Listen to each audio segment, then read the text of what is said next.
Democrats ran for president 4 years ago. A lot of famous people live in this area. Some of the mansions cost up to $20 million.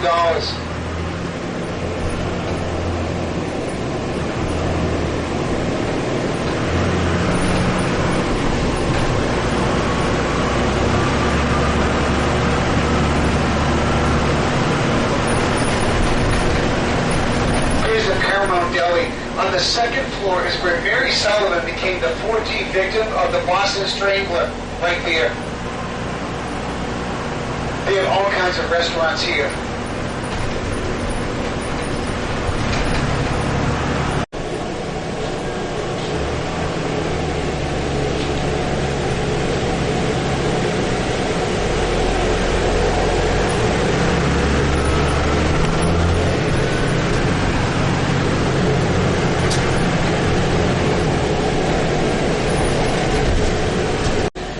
Condominiums, a lot of non-profit organizations have buildings here. A lot of famous people live here, a lot of athletes.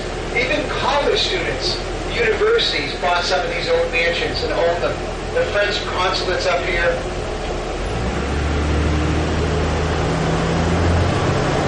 They don't allow any commercial business on this street, commercial retail. You have to go to Newbury Street on the other side, Newbury Street, which parallels. And Newbury Street is 1 mile long also. And Newbury Street has 300 shops and restaurants from around the world over there. Oldest stadium in the major leagues in the United States, 1912. 1912, in the smallest. The Boston Red Sox baseball team is one of the best in America. In their competition is the New York Yankees, the Yankees. They do not like the Yankees in Boston at all. Don't wear Yankees hats. They don't like the Yankees at all. They will attack you. Very dangerous.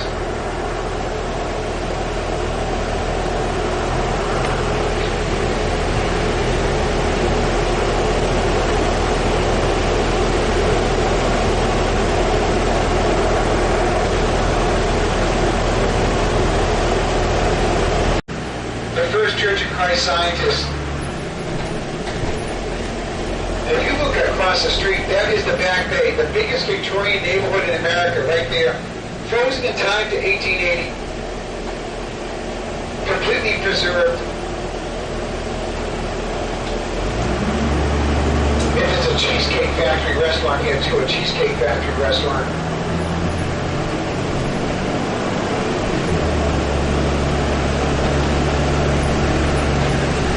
This is a good French restaurant, French cafe, shows.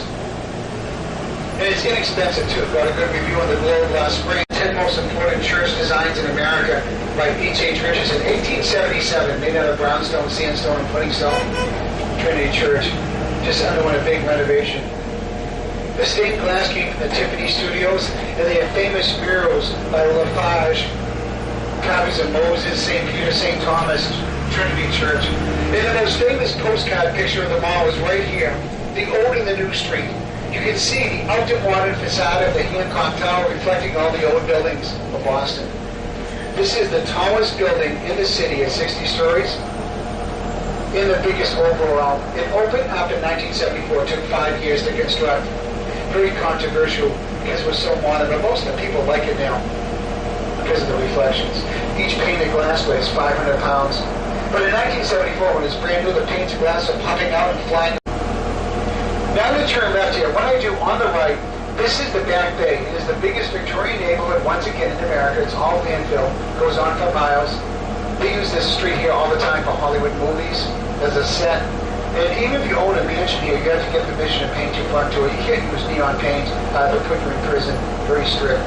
This building burned down 20 years ago. They had to go to a replica building, a clone building, replace it. When I turn left here, there's looks like a needle on a tall building here. It is a weather barometer, the biggest weather barometer in America from 1947. When it rains outside, it glows a brilliant red light that you can see from miles around the city. And what does it tell us? It's raining out. And if it's going to clear up, it'll flash blue. Yeah, when it is clear, it's crystal on the sides. See in a second. You and Hancock go on to. You're over here on the left. Oh, it's blue. It's not going to rain.